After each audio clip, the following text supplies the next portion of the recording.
اعوذ باللہ من الشیطان الرجیم بسم اللہ الرحمن الرحیم نحمدہ ونصلی علی رسولہ الکریم. ناظرین اکرام السلام علیکم. پروگرام سفر ہدایت کے ساتھ آپ کا میزبان زبیر احمد حاضر خدمت ہے. ناظرین آج کا ہمارا یہ پروگرام 50واں پروگرام ہے. آپ کو یاد ہوگا سفر ہدایت کا جو سفر ہے وہ ہم نے پچھلے رمضان المبارک میں شروع کیا تھا اور یکم رمضان المبارک سے آپ مسلسل یہ پروگرام دیکھتے آ رہے ہیں اور اپریشیٹ کرتے آ رہے ہیں. آج اس پروگرام کا 50واں ایپیسوڈ آپ کے سامنے ہے. اس 50ویں ایپیسوڈ میں آج ہم نے ایک جانب ہم نے پہلا پارہ قرآن مجید کا مکمل کیا اور آج انشاءاللہ دوسرے پارے سے اپنی ابتدا کریں گے، گفتگو کا آغاز کریں گے. اور ساتھ ہی ساتھ چونکہ آج کا یہ 50واں پروگرام ہے ہم نے اس میں تھوڑی سی یہ تبدیلی کی ہے کہ ابتدا کے جو 10-15 منٹ ہوتے ہیں ہمارے پاس جس میں ہم سورہ بقرہ کو ڈسکس کرتے ہیں وہ تو اسی طرح معمول کے مطابق ہم کنٹینیو کریں گے، لیکن اس کے ساتھ ساتھ ہم نے یہ طے کیا ہے کہ ہر پروگرام کا ایک اسپیسیفک موضوع متعین کریں گے اور کوشش کریں گے کہ ہم اپنی ڈسکشن بھی اسی موضوع کے حوالے سے کریں اور آپ کے سوالات بھی ہم امید کرتے ہیں کہ اسی موضوع سے آپ اپنے سوالات بھی ہمیں کال کر کے پوچھیں گے. آج کا ہمارا جو موضوع ہے وہ ہے ریاست کے اندر ریاست. کیا ایسا ممکن ہے کہ ایک ریاست کے اندر دوسری ریاست بنائی جا سکتی ہے اور اس کے کیا کنسیکوینسز ہوں گے اور اس کے کیا اور دوسرے ریلیٹڈ جو کوشچنز ہیں جو ایشوز ہیں ان پر ہم ڈسکشن کریں گے. لیکن شروع کے جو 10-15 منٹ ہیں ہمارے پاس اس میں ہم سورہ بقرہ ہی کو کنٹینیو کریں گے اور آج ہم دوسرے پارے سے اس کی ابتدا کریں گے. آپ ہمیں کال کر سکتے ہیں 0900-222225 پر اور جو کہ ہمارے انٹرنیشنل کالر ہیں وہ ہمیں کال کریں گے 003725411125 پر. ہمارے ساتھ حسب معمول تشریف رکھتے ہیں جناب ڈاکٹر خالد ظہیر صاحب. ڈاکٹر صاحب سے ہم گفتگو کرتے ہیں سورہ بقرہ پہ اور ابتدا ہم کرتے ہیں دوسرے پارے سے. ڈاکٹر صاحب یہ جو دوسرا پارہ کی ابتدا ہوتی ہے اس میں تحویل قبلہ کا حکم اللہ تعالیٰ بیان کرتے ہیں اور ایک ظاہر ہے کہ اچھا خاصا آگے تک جاتا ہے جس میں قبلہ جو ہے وہ بدل دیا جاتا ہے. ایک پوری تاریخ ہے کہ نبی صلی اللہ علیہ وسلم نماز میں ہوتے ہیں اور قبلے کی آیات نازل ہوتی ہیں اور نماز ہی میں جو ہے وہ قبلہ تبدیل کر دیا جاتا ہے. میں یہ جاننا چاہوں گا کہ قرآن مجید ہی سے ہمیں معلوم ہوتا ہے کہ اس روئے زمین پر جو سب سے پہلا گھر بنایا گیا تھا وہ خانہ کعبہ تھا، تو اس کا مطلب یہ کہ بیت المقدس کو قبلہ بنائے جانے سے بھی پہلے بہت پہلے خانہ کعبہ بھی قبلہ ہی ہوا کرتا تھا بہت پہلے. تو وہ کون سے حالات تھے اور وہ کب ایسا ہوا کہ خانہ کعبہ سے یہ بیت المقدس کی طرف قبلہ جو ہے وہ کر دیا گیا تھا؟ دیکھیے جب اللہ تعالیٰ نے یہ فیصلہ کیا حضرت ابراہیم علیہ السلام کے بعد کہ ان کی اولاد میں سے حضرت اسماعیل اور حضرت اسحاق جو دو خاندان نکلیں گے ان میں اب رہتی دنیا تک اللہ تعالیٰ اپنے ہدایت کے سلسلے کو جاری کرے گا، تو ان دونوں خاندانوں میں سے پہلے جس خاندان کو یہ موقع ملا وہ اسحاق علیہ السلام کی اولاد تھی یعنی بنی اسرائیل.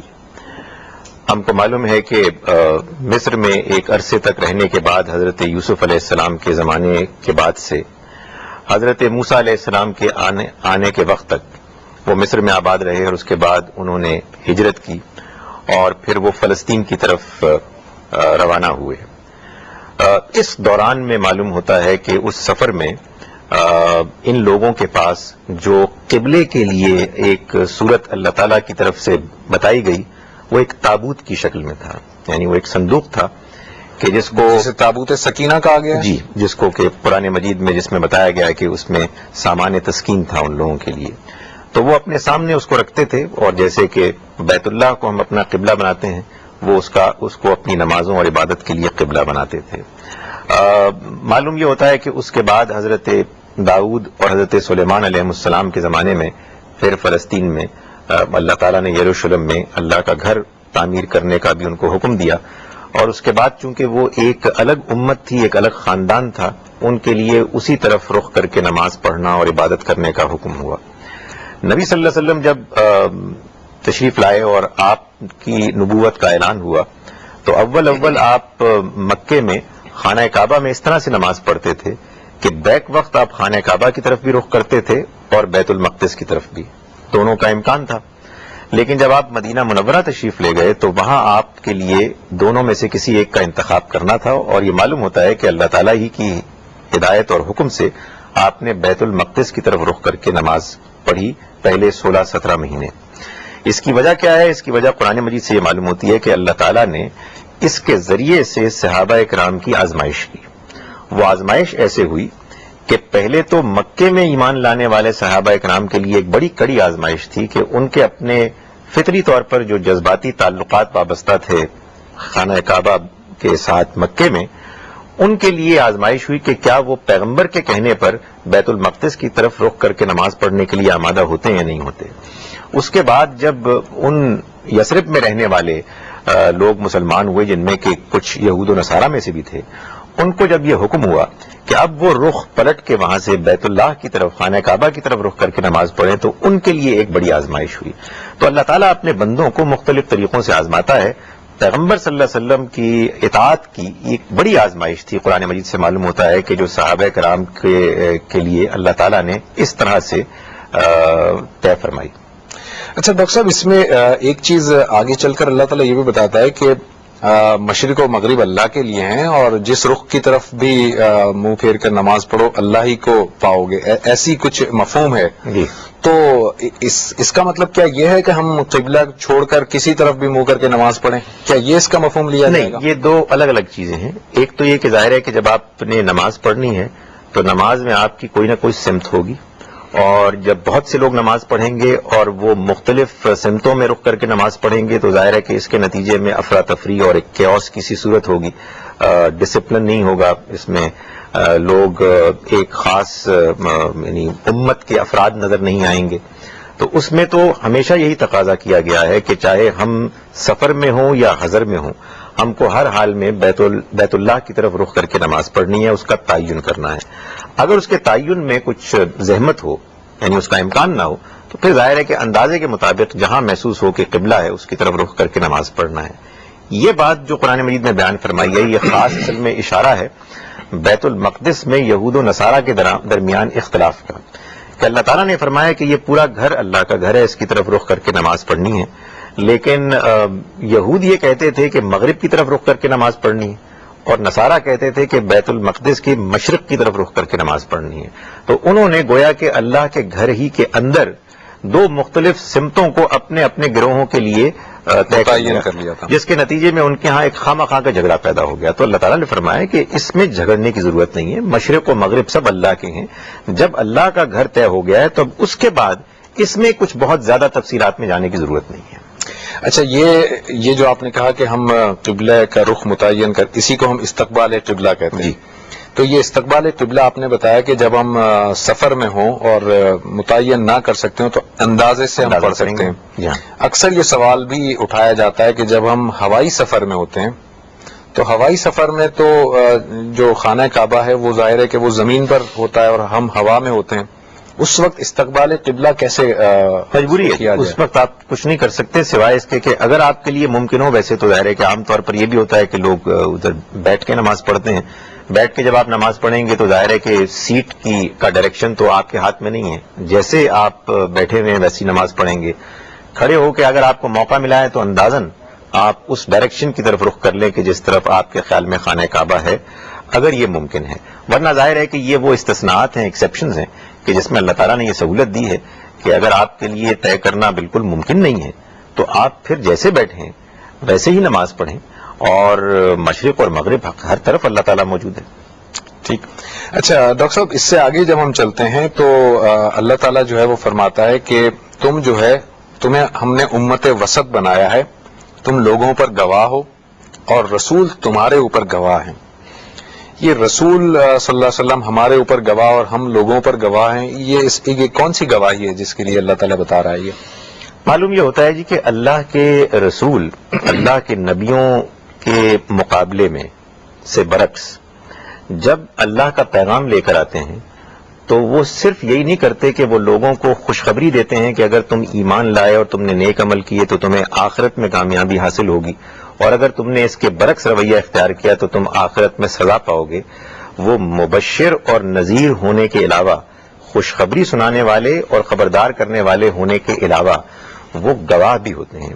یعنی یہ کہ وہ خدا کے دین کے بارے میں اس طرح سے ایک ایسا آخری نمونہ پیش کر دیتے ہیں کہ جس کے پیش ہو جانے کے بعد اگر کچھ لوگ اس کا انکار کرتے ہیں اور مخالفت کرتے ہیں تو اسی دنیا میں ان کو سزا ملتی ہے.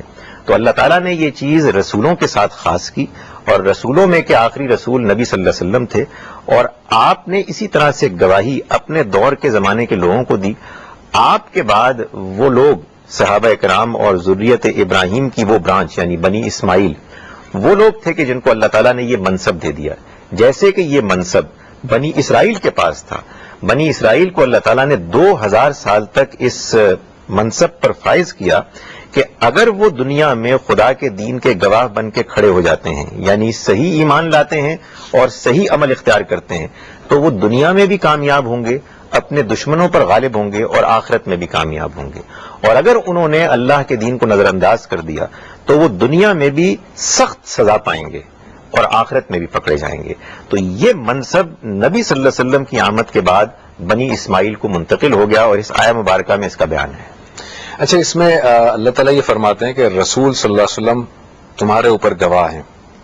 اس سے ایک یہ بھی نقطہ نکالا جاتا ہے کہ چونکہ رسول اللہ صلی اللہ علیہ وسلم کو گواہ بنایا گیا ہے، لہذا نبی صلی اللہ علیہ وسلم کی ذات مبارکہ حاضر و ناظر ہے، ہر وقت ہر جگہ موجود ہیں آپ، جبھی تو آپ گواہی دیں گے.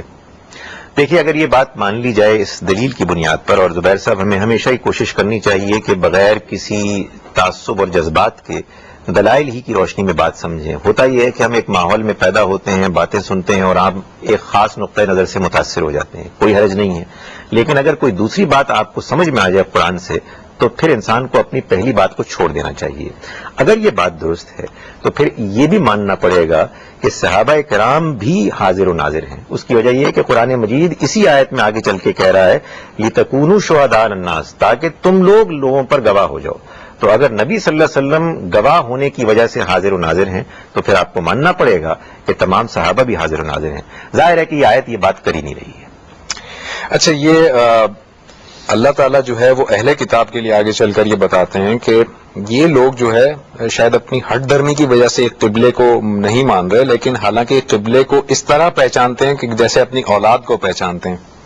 یہ خانہ کعبہ کے بارے میں بات ہو رہی ہے کہ خانہ کعبہ کو یہ اس طرح پہچانتے ہیں جیسے کہ اپنی اولاد کو پہچانتے ہیں.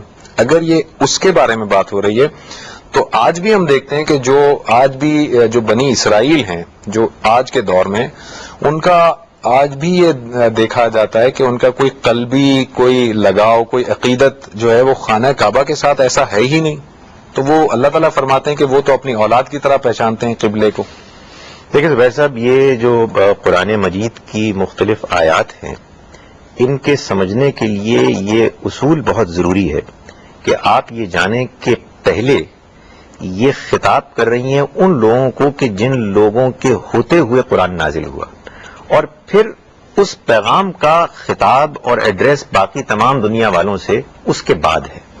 چنانچہ جب قرآن مجید یثرب میں رہنے والے اہل کتاب کے بارے میں یہ کہہ رہا ہے کہ وہ ہمارے ان پیغمبر کو اور قبلے کی تبدیلی کے اس واقعے کو اور اس بات کو کہ بیت اللہ اللہ کا گھر ہے اور قبلہ اول ہے ایسے پہچانتے ہیں جیسے اپنی اولاد کو پہچانتے ہیں، تو یہ بات واقعتاً ان لوگوں کے لیے سچی تھی. اس لیے کہ اس زمانے میں جو کچھ ان کے پاس معلومات تھی، ان کی اپنی کتابوں میں جو کچھ نبی صلی اللہ علیہ وسلم کے آمد کی خبریں تھیں، جن کو کہ قرآن مجید نے بیان کیا کہ یثرب کے یہود و نصارہ اس کو بیان کرتے تھے کہ ہمیں انتظار ہے ایک پیغمبر کا، تو ان پر یہ بات واضح تھی.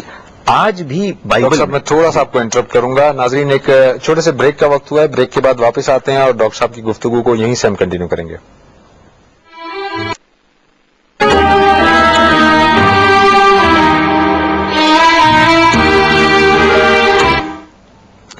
ویلکم بیک ناظرین. اس وقت ہمارے ساتھ ایک کالر موجود ہے. جی السلام علیکم. جی السلام علیکم. جی وعلیکم السلام. کون صاحب؟ میں ملک عثمان ایڈوکیٹ بول رہا ہوں جی، اٹک سے. جی ملک صاحب. میرا ڈاکٹر صاحب سے سوال ہے کہ قرآن کی روشنی میں جو موجودہ زمین ہے یہ قیامت جب آئے گی تو یہ باقی رہے گی یا یہ نہیں رہے گی؟ اچھا ٹھیک ہے، شکریہ. بہت شکریہ آپ کا. ناظرین، بریک پہ جانے سے پہلے ڈاکٹر صاحب سے بات ہم کر رہے تھے کہ بنی اسرائیل قبلے کو اس طرح پہچانتے ہیں کہ جیسے اپنی اولاد کو پہچانتے ہیں. ڈاکٹر صاحب، آپ بتا رہے تھے کہ یہ اس وقت کے حالات کے لحاظ سے آپ نے بات کی تھی. جی دیکھیں، بات یہ ہے کہ آج کی بائبل میں بھی، تورات میں، اس بات کے لیے اشارات موجود ہیں کہ بیت اللہ، خانہ کعبہ مکے میں یہی پہلا قبلہ ہے. لیکن ظاہر ہے کہ اس میں چونکہ کچھ تحریفات ہو گئیں، وقت کے ساتھ ساتھ ترجمے کی وجہ سے کچھ الفاظ کچھ بدل گئے، کچھ انہوں نے خود بدلے، کچھ ظاہر ہے کہ زبان کی تبدیلی کی وجہ سے ہو گئے. تو اب وہ بات سمجھانی ذرا تھوڑی تحقیق کے بعد واضح کرنی پڑتی ہے. معلوم یہ ہوتا ہے کہ وہ لوگ کہ جو یثرب میں رہتے تھے ان کے پاس اس بارے میں معلومات اور انڈرسٹینڈنگ زیادہ کلیئر تھی. یہ بات بھی معلوم ہے کہ یہود ہوں یا نصارہ، ان کے ہاں مختلف ادوار میں ان کی انڈرسٹینڈنگ اور کتابوں میں مختلف چیزیں رائج رہی ہیں جو کہ پھر بعد میں محو ہو گئیں. تو قرآن مجید کے بیان سے معلوم ہوتا ہے کہ مدینہ منورہ میں یثرب میں رہنے والے یہ یہود و نصارہ جو تھے، ان کو یہ بات بالکل اچھی طرح سے معلوم تھی کہ بیت اللہ اللہ کا گھر ہے اور اسی طرف رخ کر کے عبادت کرنی ہے، اور نبی صلی اللہ علیہ وسلم اللہ کے پیغمبر ہیں. اور بعض وہ نظریات کہ جو آج کے نصارہ میں رائج ہیں، معلوم یہ ہوتا ہے کہ وہ ان کے ہاں نہیں تھے. جیسے مثال کے طور پر آپ کو قرآن مجید میں کفارے کا نظریہ کہ جو آج کے نصارہ مانتے ہیں کہ حضرت عیسیٰ علیہ السلام اس کے لیے قربان کر دیے گئے ان کے گناہوں کی پاداش میں، اس کا سرے سے ذکر ہی نہیں ہے. اس کی وجہ یہ ہے کہ معلوم یہ ہوتا ہے کہ ان کے نظریات میں سے یہ کوئی نظریہ نہیں تھا. تو قرآن مجید نے اس بات کو اس پہلو سے بیان کیا کہ وہ لوگ اس بات کو جانتے تھے. ڈاکٹر صاحب، ایک اور کالر ہم شامل کرتے ہیں. السلام علیکم. جی وعلیکم السلام زبیر صاحب، مزاج گرامی انور عرض کر رہا ہوں کلفٹن سے. جی انور صاحب فرمائیے. یہ ابھی قبلے کی سمت کی بات ہو رہی تھی اور ڈاکٹر صاحب نے ابھی مینشن کیا جیسے توریت کے اندر جو کہ اللہ کی کتاب ہے اس میں کچھ چینجز آئے ہیں، لیکن ایک قرآن شریف اگر ہم پڑھتے ہیں تو اس کی جو سورہ آل عمران ہے اس کی 96 آیت میں تو اللہ تعالیٰ بے شک سے شروع کر رہا ہے، یعنی ان اول بیت وضع للناس للذی ببکۃ مبارک، ٹھیک ہے، بہت للعالمین. ٹھیک. مطلب اللہ تو کہہ رہے ہیں کہ بے شک پہلا گھر جو واضح کیا گیا انسانیت کے لیے جی وہی ہے جو پکا، جو کہ صفتی نام ہے مکہ کا، رائٹ، مبارک ہے اور ہدایت ہے عالمین کے لیے. ٹھیک ہے، عالمین means from the day one till the doomsday probably. ٹھیک ہے. اور اگلی آیت کنٹینیوشن میں فی ہی آیات بینات، ٹھیک ہے، اس میں ہے آیات بیان ہو رہی مقام ابراہیم. مقام ابراہیم تو ایک ہی جگہ پہ ہے پوری دنیا کے اندر.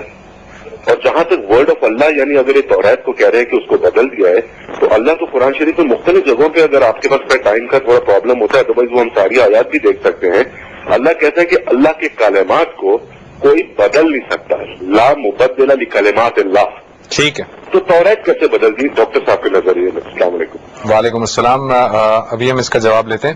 جی ڈاکٹر صاحب، ہم سورہ بقرہ کو اب ہم یہیں پہ ہولڈ کرتے ہیں.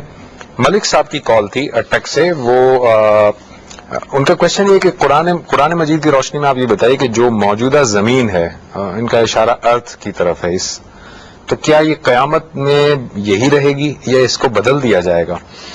قرآن مجید میں ایک جگہ یہ ذکر ہے کہ اللہ تعالیٰ قیامت کے روز یوم تبدل الارض غیر الارض والسماوات، اللہ تعالیٰ اس زمین کو ایک دوسری زمین سے بدل دیں گے، یعنی اس کی شکل بدل جائے گی، اور آسمانوں کو بھی اسی طرح سے بدل دیں گے. بظاہر معلوم ایسا ہوتا ہے کہ یہ جو جنت جہنم ہے، ان کے لیے جو سٹیج ہے وہ یہی زمین اور آسمان ہے، یعنی انہی میں اللہ تعالیٰ کے فیصلے ہوں گے، یہیں پر اللہ تعالیٰ لوگوں کو جنت بنا کے دیں گے، یہیں پر ان کی دوزخ ہوگی. اور ظاہر ہے کہ یہ اتنی بڑی وسیع و عریض کائنات ہے، اللہ تعالیٰ نے اس کو ایک خاص مقصد کے لیے پیدا کیا ہے.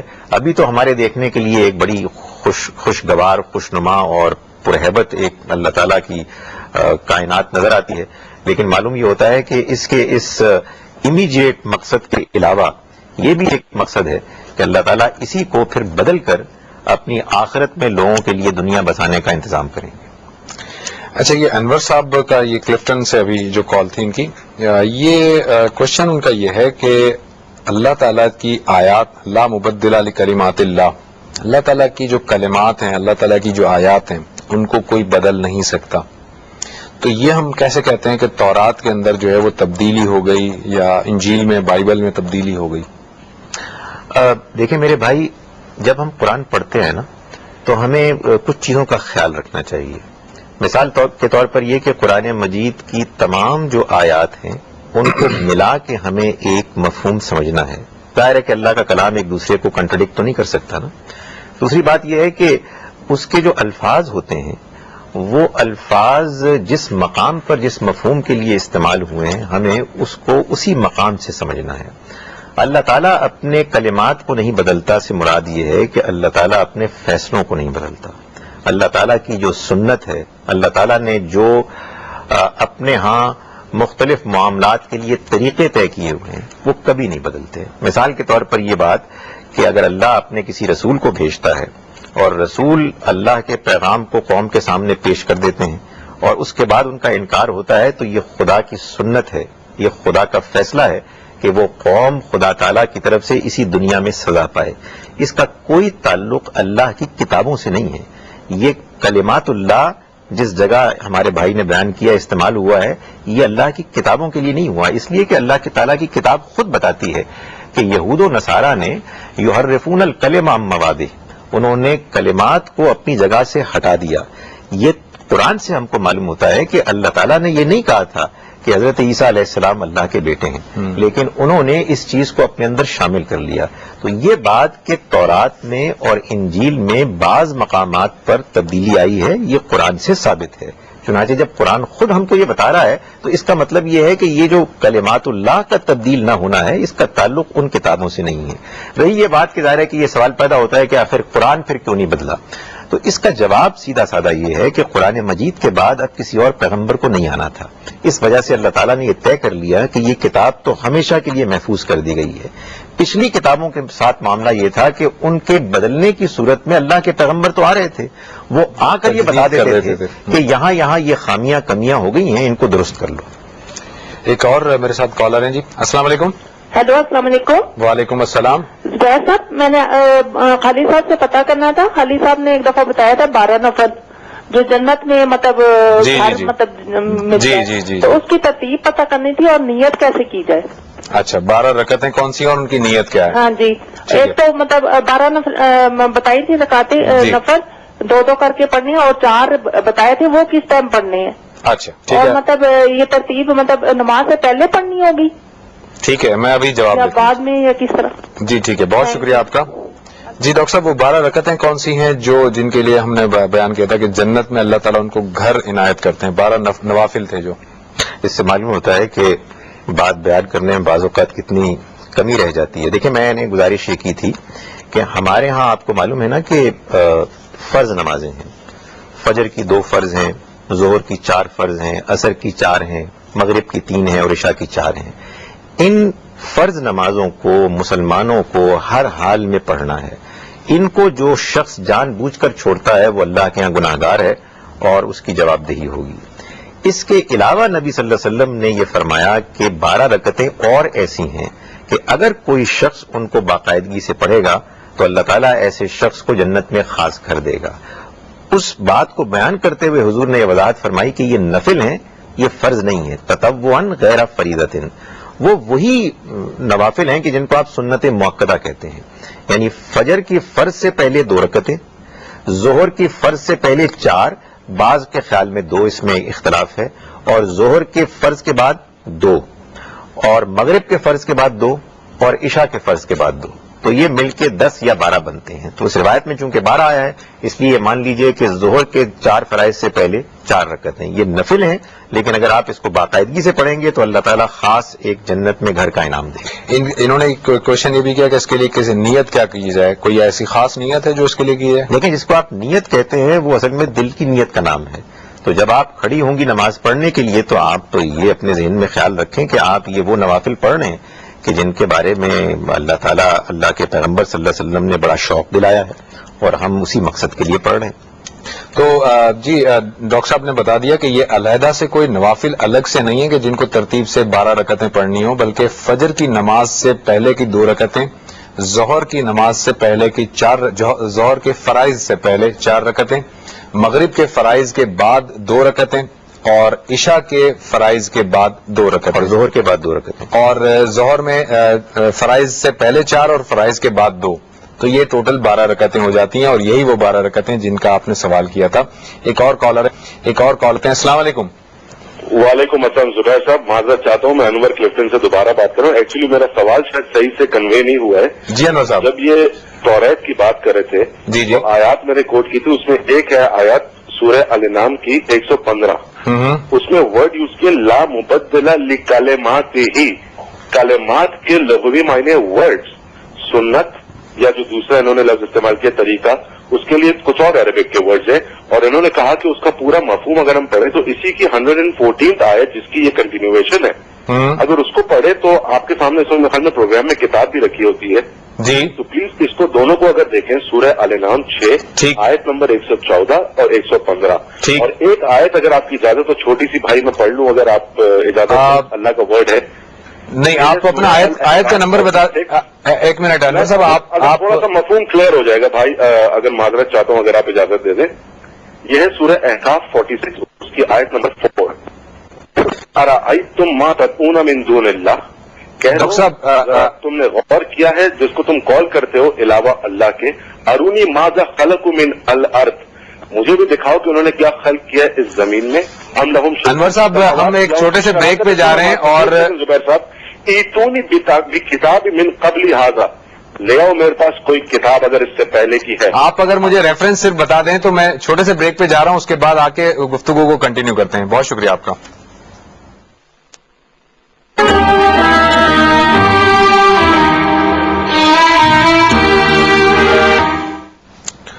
ویلکم بیک ناظرین، ایک کالر ہے ہمارے ساتھ. السلام علیکم. Hello hello. السلام علیکم، میں کرنل اجمل بات کر رہا ہوں. جی میرا سوال احادیث کے بارے میں ہے. میں جاننا چاہتا ہوں کہ یہ جو احادیث ہیں، ان میں بہت سی احادیث ایسی ہیں جن میں مختلف روایات ہیں، ایون رسول اللہ صلی اللہ علیہ وسلم کے تاریخ پیدائش اور تاریخ وفات کے بارے میں بھی روایات مختلف ہیں، اور اس طرح بہت سی احادیث ہیں جن میں اسپیشلی ایسی چیزیں یا جو فنڈامنٹل اسلام کے بارے میں ان کی کوئی حیثیت نہیں ہے لیکن وہ انکلوڈڈ ہیں. ایک تو فرقہ واریت کو جنم دیتی، دوسرے فرقے والے جو ہیں وہ ان احادیث کو ریفر کر کے ایک طرح سے ایسی خیالات جنریٹ کرتے ہیں جو آدمیوں کے لیے مشکل ہے. اور دوسرا جتنے ہمارے غیر مسلم لوگ ہیں جو اسلام قبول کرتے ہیں اور ہمارے مذہب کی طرف آتے ہیں اور ان احادیث کا مطالعہ کرتے ہیں تو وہ اس کو بہت کنفیوز ہوتے ہیں کہ ان لوگوں کو اپنے بیسکس کے بارے میں علم نہیں ہے یا اس سے متفق نہیں ہے تو کیسے سے خریدا. تو میں دو سوالات ہیں میرے کہ نمبر ایک تو یہ کہ کیا ایسی احادیث جس پہ آپ کا دل مطمئن نہ ہو اور آپ اس کو ترک کر دینے میں یا اس کو ایک طرح سے اگر آپ نفی نہ کریں لیکن کم از کم اس کو ترک کر دیں. اور دوسرا یہ کہ جو علماء کرام ہیں یہ وقت آ گیا ہے کہ وہ اجتہاد کریں اور کم از کم ان حدیث کو جن کا کوئی بہت زیادہ جو اسلام کے فنڈامنٹلس سے تعلق نہیں ہے ان کو کم از کم ترک کر دیا جائے اور اس کو شارٹ لسٹڈ کیا جائے. ٹھیک ہے، کہ وہ احادیث ہوں جن کو ہر آدمی کا ذہن لاجک. ٹھیک ہے، بہت شکریہ آپ کا، بہت شکریہ آپ کا، تھینک یو ویری مچ. ناظرین ہم نے شروع میں اناؤنس کیا تھا کہ یہ آج ہمارا 50th ایپیسوڈ ہے اور ہم نے آج کے پروگرام میں کوشش یہ کرنی ہے کہ ہم بات کریں گے ریاست کے اندر ریاست کے تصور پہ. اگر آپ اسی سے متعلق اگر ہمیں کال کریں تو زیادہ بہتر ہوگا تاکہ ہم بہت اچھے انداز میں اس پہ گفتگو کر سکیں گے. ہم دیکھ رہے ہیں کہ کالز ہمیں مختلف ڈائیورسفائڈ فیل کی آ رہی ہیں لیکن بہرحال جو کالز آتی ہیں وہ ڈاکٹر صاحب سے ہم اس کا آنسر ٹیک اپ کرتے ہیں. ڈاکٹر صاحب بریک پہ جانے سے پہلے یہ انور صاحب نے کلفٹن سے دوبارہ کال کیا تھا اور انہوں نے ایک بات تو یہ بتایا کہ ایک تو یہ بات کہی کہ لا مبدل لکلماتی ہی، اس میں ان کا زور یہ تھا کہ یہ کلمات، اس کے کلمات کے بارے میں یا اللہ تعالیٰ کے فیصلوں کے بارے میں نہیں، اللہ تعالیٰ کے جملوں کے اور کلمات کے بارے میں اور آیات کے بارے میں. اور دوسری بات انہوں نے جو سورہ احقاف کی آیت نمبر 4 کا ریفرنس دیا اس میں ایک ورڈ ہے کہ ایتونی بھی کتاب، ان میں اللہ تعالیٰ نے ایک چیلنج کیا ہے کہ اگر تم سچے ہو اور یہ خلق تم نے کیا ہے تو کتاب میں سے دلیل لے کر آؤ. تو اگر کتاب ان کی تحریف ہو گئی ہے اور کتاب میں یہ ساری چیزیں بدل گئی ہیں تو اللہ تعالیٰ اس کتاب کی دلیل کیوں مانگ رہے ہیں؟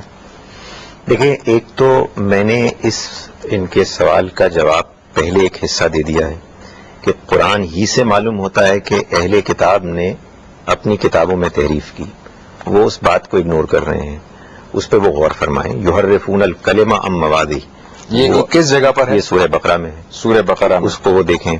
دوسری بات یہ ہے کہ لفظ کلمہ وہ شاید کچھ اپنے اردو سے اس کو سمجھ رہے ہیں. قرآن مجید ہی سے معلوم ہوتا ہے کہ مثال کے طور پر حضرت عیسیٰ علیہ السلام اللہ تعالیٰ کا کلمہ تھے، یعنی کلمہ سے مراد کن، اس نے کہا کن اور وہ ہو گئے. تو اس سے معلوم ہوتا ہے کہ اللہ کے فیصلوں کے لیے بھی یہ لفظ استعمال ہوتا ہے.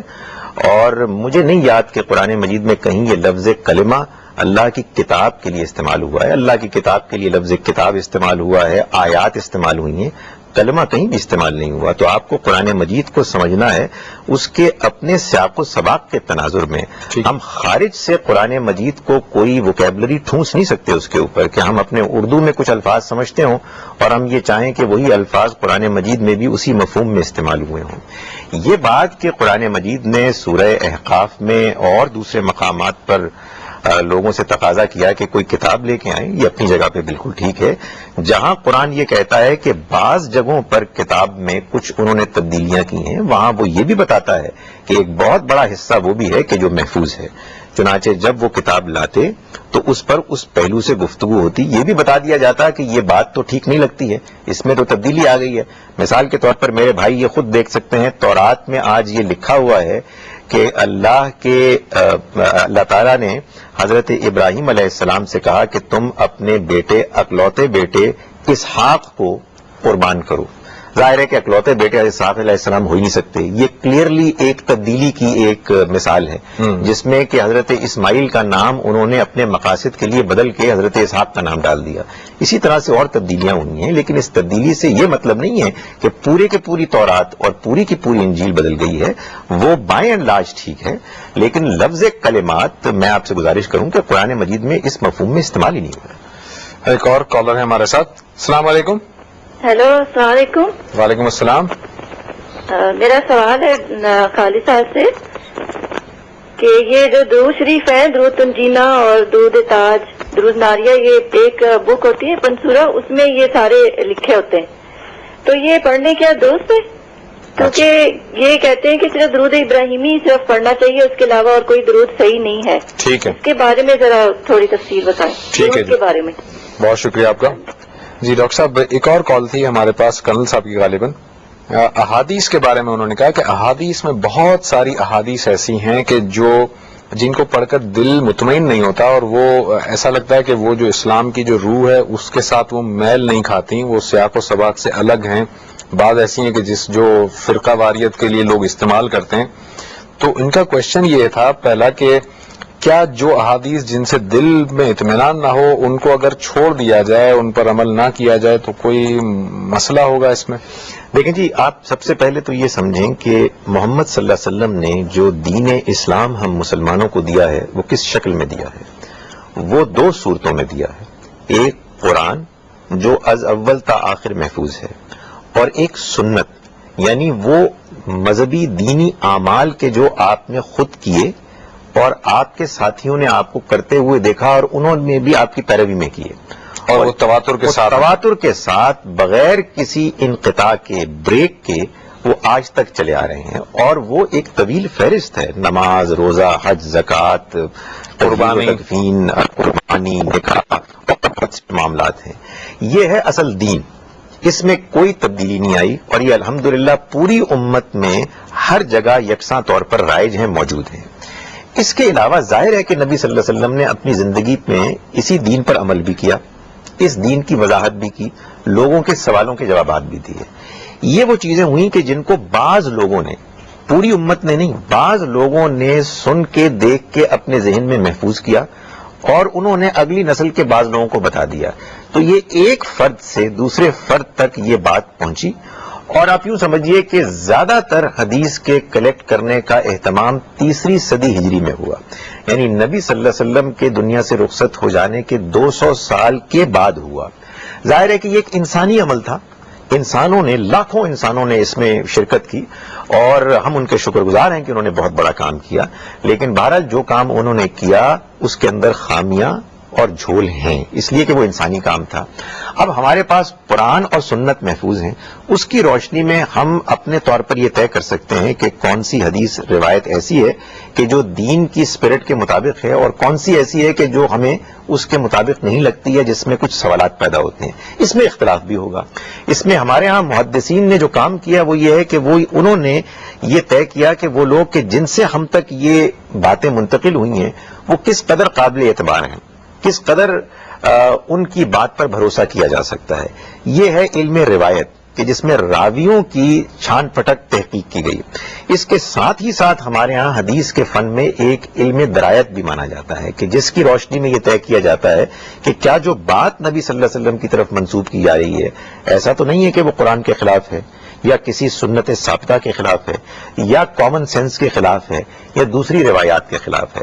تو اس میں ہمارے ہاں امت میں علماء کی بحث چلی آ رہی ہے، آج بھی ہو رہی ہے۔ میں ان کی بات مانتا ہوں کہ آج بھی یہ جاری رہنی چاہیے، اور اگر آپ کسی موقع پر یہ سمجھیں کہ کوئی نبی صلی اللہ علیہ وسلم کی طرف منسوب کی ہوئی بات آپ کو دین کے عمومی مزاج سے ٹکراتی ہوئی نظر آتی ہے تو اس میں کوئی حرج نہیں ہے کہ آپ یہ کہیں کہ میں جب تک کہ مجھے یہ بات سمجھ میں نہیں آئے گی میں اس کے بارے میں ابھی گریز کروں گا۔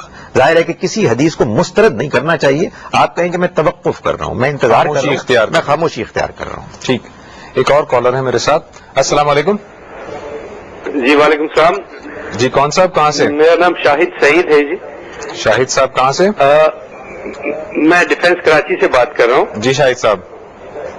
جی مجھے سوال یہ کرنا ہے کہ قرآن پاک میں نماز کے متعلق طریقہ نماز اور 5 وقت کی نماز کا ذکر نہیں ہے، تو اس کی کیا وجہ ہے، اور پھر اس چیز کا تعین کیسے کیا گیا کہ 5 وقت کی نماز فرض ہے اور نماز کا طریقہ یہ ہے؟ ٹھیک ہے، ٹھیک ہے جی، آپ ابھی اس پہ جواب لیتے ہیں۔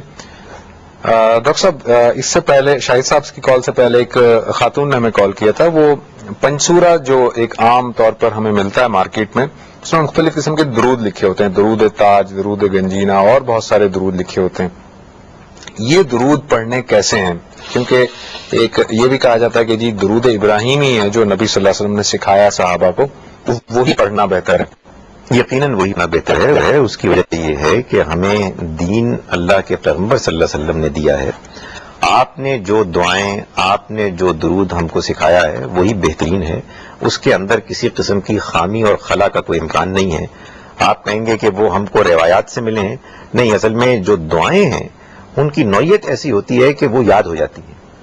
آپ کو اگر میں کوئی واقعہ سناؤں اور آپ اس واقعے کو کسی دوسرے شخص کو بیان کریں تو میری بات میں اور آپ کی آگے پہنچائی ہوئی بات میں فرق ہو سکتا ہے، اس لیے کہ انسان ظاہر ہے کہ کچھ نہ کچھ تفصیلات میں فرق کر دیتا ہے۔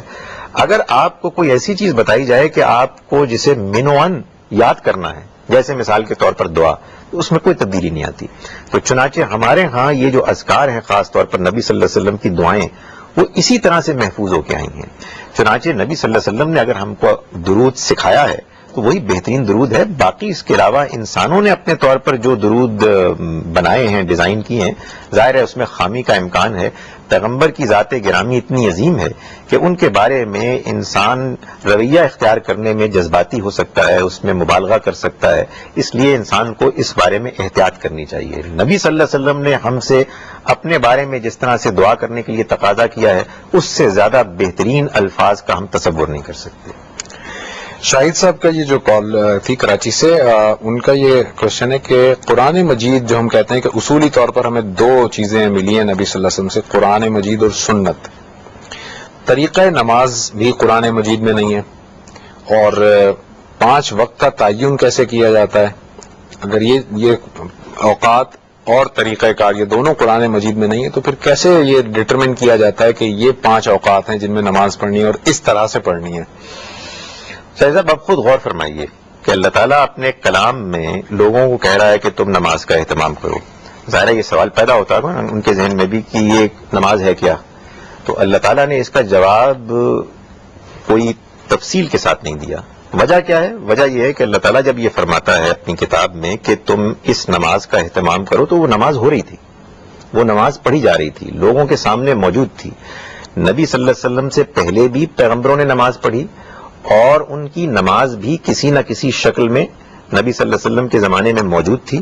روایات سے معلوم ہوتا ہے کہ آپ کی نبوت کے اعلان سے پہلے بھی لوگ نماز پڑھتے تھے، اور حضور صلی اللہ علیہ وسلم نے ظاہر ہے کہ اس نماز کو خدا تعالیٰ کی ہدایت اور رہنمائی میں پرفیکٹ کیا، اس لیے اس کی تفصیل قرآن مجید میں بتانے کی ضرورت نہیں تھی. تاہم یہ میں آپ کو بتا دوں کہ قرآن مجید میں اشارات موجود ہیں جن سے ایک جانب یہ معلوم ہوتا ہے کہ اللہ تعالیٰ نے مسلمانوں پر نماز کتابا موقوتا، اوقات کے تعین کے ساتھ لازم کی ہے. ان الصلاۃ کانت علی المؤمنین کتابا موقوتا، نماز اہل ایمان پر مقررہ اوقات میں فرض کی گئی ہیں.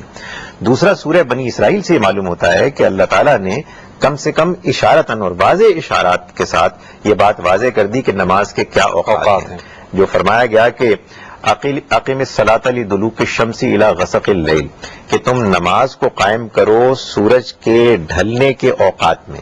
تو سورج ظہر کے وقت جب ڈھلنا شروع ہوتا ہے تو آپ ظہر پڑھتے ہیں، عصر کے وقت اور گرتا ہے تو آپ عصر پڑھتے ہیں، مغرب کے وقت وہ ڈھل کے غروب ہو جاتا ہے ایک اور نماز پڑھتے ہیں الی غسق اللیل، اور جب رات چھا جاتی ہے تو پھر آپ نماز پڑھتے ہیں وہ قرآن الفجر، اور فجر کے وقت بھی قرآن پڑھو. تو معلوم یہ ہوتا ہے کہ اللہ تعالیٰ نے اس کو اشارتاً بھی بتا دیا، اور پھر نبی صلی اللہ علیہ وسلم اور اس طرح کے اشارے اور بھی کئی جگہوں پر بھی، اور نبی صلی اللہ علیہ وسلم نے اس کو پڑھ کے دکھایا، اور لوگوں نے روزانہ 5 وقت کم سے کم آخری 10 سال مدینہ منورہ کے نماز پڑھی، اور الحمدللہ وہ نماز آج تک ہمارے پاس پوری طرح سے محفوظ موجود ہے، جس میں امت کا اتفاق ہے. جہاں اختلاف ہے وہاں اختلاف کی گنجائش تھی، لیکن آپ اتفاقات پر اگر آپ نظر کریں تو حیرت ہوتی ہے کہ پوری امت اس بات پر متفق ہے کہ 5 نمازیں ہیں، خانہ کعبہ کی طرف رخ کر کے نماز پڑھنی ہے، مغرب کی 3 رکعتیں ہیں، فجر کی 2 رکعتیں ہیں. اس سب پر ہمارا اتفاق ہے. ایک اور کالر ہیں جی. السلام علیکم. ہلو. السلام علیکم. وعلیکم السلام. جی میں مسز شفیق کراچی سے بات کر رہی ہوں. جی مجھے خالد صاحب سے یہ سوال کرنا ہے کہ ہمارے ہاں ایک عام روایت ہے کہ گھر میں جب فاتحہ خوانی یا قرآن خوانی کی جائے تو ایک مطلب ٹرے میں کھانا سجا کر، مطلب دودھ، پانی اور جو پکایا ہوا کھانا ہوتا ہے، اس کی شرعی حیثیت کیا ہے؟ کہ ایسا کرنا چاہیے یا نہیں کرنا چاہیے؟ کیونکہ میں نے کہیں پڑھا نہیں ہے ایسا، لیکن بہت کرتے ہوئے دیکھا ہے. تو اس کا کیا جواب ہے کہ ایسا نہیں کرنا چاہیے یا کرنا چاہیے؟ ٹھیک جی ڈاکٹر صاحب. ویسے ہی دعا مانگ لینی چاہیے قرآن خوانی یا فاتحہ خوانی کے بعد. اچھی بات ہے جی، بہت شکریہ آپ کا. جی ڈاکٹر صاحب، قرآن خوانی یا فاتحہ خوانی کے بعد اس طرح سے کوئی چیز پکانا اور پھر اس کو رکھنا سامنے اور اس پہ فاتحہ کرنا، یہ کوئی ہے ایسی روایت یا ویسے ہی فاتحہ کر لیا جائے؟ آپ نے جو سوال پوچھا یہ سوال زیادہ ڈائریکٹلی ریلیونٹ ہے. میں آپ سے پوچھتا ہوں کہ آپ جو سوال کر رہی ہیں میری بہن کہ یہ کیسا ہے، تو میرے پاس کیا اختیار ہے اس پہ تبصرہ کرنے کا، سوائے اس کے کہ میں آپ کو یہ بتاؤں کہ نبی صلی اللہ علیہ وسلم نے ایسا کیا یا نہیں کیا. اس لیے کہ دین بتانے آپ آئے تھے. آپ کے زمانے میں آپ کے ساتھی اس دنیا سے رخصت ہوئے، آپ کے صاحبزادے رخصت ہوئے، آپ کے چچا رخصت ہوئے، تو آپ کے بارے میں اس طرح کی کسی تقریب کا کوئی تذکرہ نہیں ہے. نماز جنازہ ہے، تدفین ہے، اور اس کے بعد دعا ہے، بس. یہ قرآن خوانی بھی ہمارے ہاں بعد میں شامل ہوئی ہے، اور یہ زیادہ تر ہندوستان پاکستان میں عام ہے، ورنہ ہمارے ہاں مرنے والے کے لیے کسی قسم کی قرآن خوانی کا کوئی تذکرہ نہیں ہے. اس بارے میں اگر کوئی بات ہوتی تو اللہ کے پیغمبر صلی اللہ علیہ وسلم ہم کو سکھاتے اور وہ اس سنت کا حصہ بن جاتی کہ جس سنت کا ہم تذکرہ کر رہے ہیں کہ پوری دنیا میں رائج ہے، تمام صحابہ نے کیا اور نسلاً بعد نسلیں چلی آئی.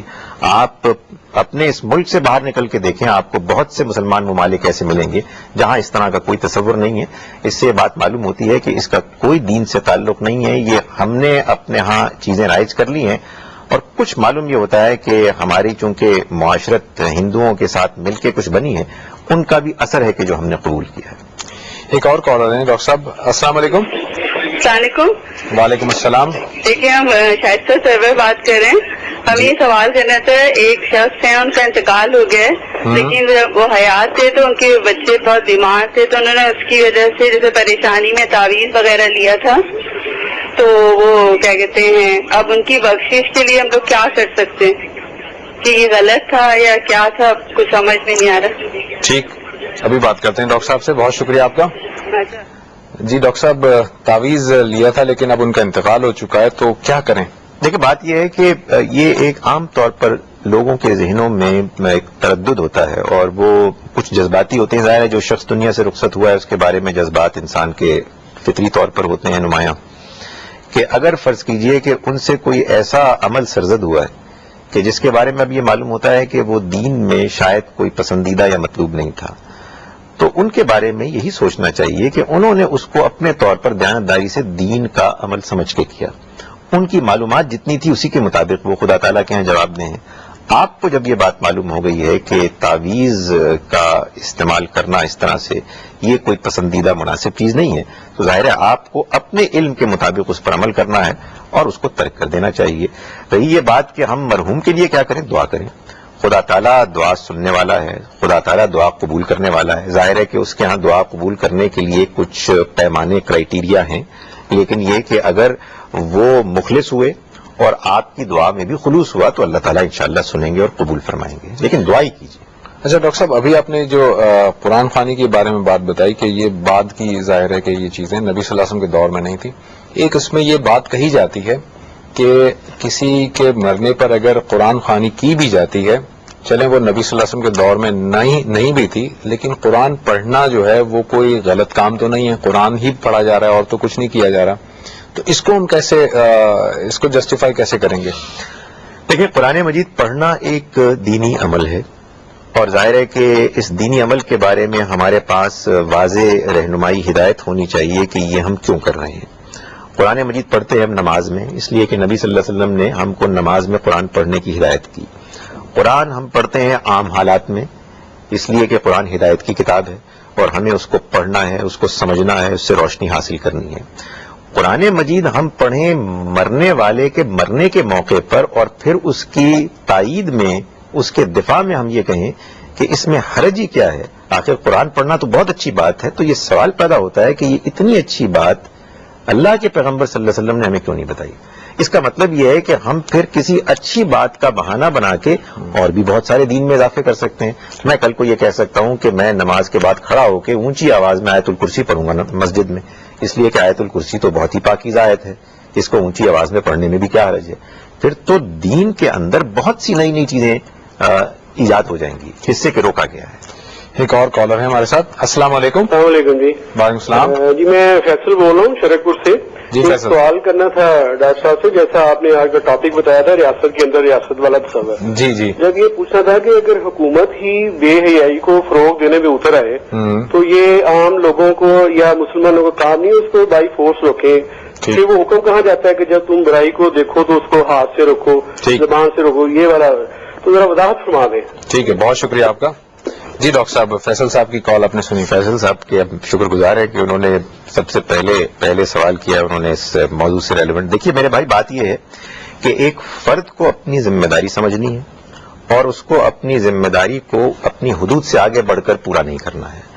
یہ بات کہ بے حیائی ایک بری چیز ہے, قابل مذمت چیز ہے, افسوسناک چیز ہے, اس میں کوئی دو رائے نہیں ہو سکتی ہیں. حکومت اگر اس کو پروموٹ کر رہی ہے تو ہمیں حکومت کو توجہ دلانی چاہیے, ہمیں حکومت کو کنڈیم کرنا چاہیے, لیکن حکومت کے نظم و نسق کو اپنے ہاتھ میں لینا یہ خود ایک برائی ہے.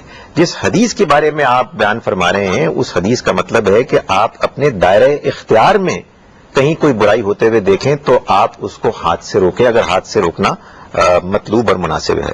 یعنی آپ کسی ادارے کے سربراہ ہیں, آپ کسی خاندان کے سربراہ ہیں تو آپ اس کو ہاتھ سے روکیں. لیکن اگر فرض کیجئے کہ آپ یہ محسوس کریں کہ کوئی آپ کے ہمسائے میں ایک شخص ہے, ان کی بیٹی ہے یا ان کی بیوی ہے جو آپ کے خیال میں آپ کے سٹینڈرڈ کے مطابق صحیح کپڑے نہیں پہن رہی, تو کیا آپ ہاتھ استعمال کر سکتے ہیں؟ ظاہر ہے یہ آپ کے اختیار کی چیز نہیں ہے. آپ سمجھداری کے طریقے پر آپ اچھے انداز میں بات سمجھائیں گے. اسی طرح سے آپ حکومت کے خلاف بغاوت نہیں کر سکتے. حکومت کو آپ سمجھائیں گے, حکومت کو آپ توجہ دلائیں گے, آپ ان کی غلط باتوں پر ان کو کنڈیم کریں گے, لیکن آپ قانون کو اپنی ہاتھ میں نہیں لے سکتے. یہ ایک جرم ہے اور اس سے اجتناب کرنا چاہیے. ڈاکٹر صاحب یہ بات بہرحال آپ نے اچھی بتا دی, یہ بھی ذرا سا تھوڑا سا بالکل واضح کر دیجئے 2-3 لائنوں میں یہ اگر آپ کر سکیں کہ اس کے لیے جو احتجاج کا طریقہ اختیار کیا جاتا ہے وہ کہاں تک, اس کی کیا لمیٹیشنز ہیں؟ احتجاج کیا جا سکتا ہے, آواز بلند کی جا سکتی ہے, آپ جلوس نکال سکتے ہیں, لیکن جیسے ہی آپ اپنے اقدام کے نتیجے میں کوئی چیز توڑتے ہیں, نظم و نسق کو معاشرے کا خراب کرتے ہیں، کسی کی دکان کو توڑتے ہیں، کسی کی کوئی شے کو جلاتے ہیں، تو اب آپ قانون، دین کے قانون کی نگاہ میں آپ مجرم ہیں اور اس کے مستحق ہیں کہ آپ کو سنگین سزا ملے. اس لیے اس سے ہمیشہ اجتناب کرنا چاہیے، قانوناً بھی اور مذہباً بھی. ٹھیک، thank you very much doctor صاحب، بہت بہت شکریہ آپ کا. ناظرین، ہمارا یہ جو پروگرام ہے جو آج آپ نے دیکھا، یہ اس کا 50th ایپیسوڈ تھا. ہم نے کوشش تو کی تھی کہ آج اس پہ کسی خاص ٹاپک پہ بات کرتے، ریاست کے اندر ریاست پر، لیکن جو آپ کے سوالات آئے وہ ایک جنرل ٹاپکس پر تھے. لیکن فیصل صاحب نے بہرحال لاسٹلی جو ہے وہ ایک کوشچن جو ہمیں کیا وہ اسی سے متعلق تھا. ہم نے کوشش کی تھی کہ اس پروگرام میں یہ بات سمیٹنے کی کوشش کریں، لیکن بہرحال ہم اپنے اگلے پروگرام تک کے لیے آپ سے اجازت چاہتے ہیں، اس اعلان کے ساتھ کہ آپ اس پروگرام کی ریپیٹ ٹیلی کاسٹ ٹیوزڈے کے دن شام کے 4 بجے، منگل کو شام 4 بجے دیکھ سکیں گے. اور اپنے اس پروگرام میں اگلے پروگرام تک کے لیے زبیر احمد کو اور ڈاکٹر خالد ظہیر کو اجازت دیجیے. اللہ حافظ.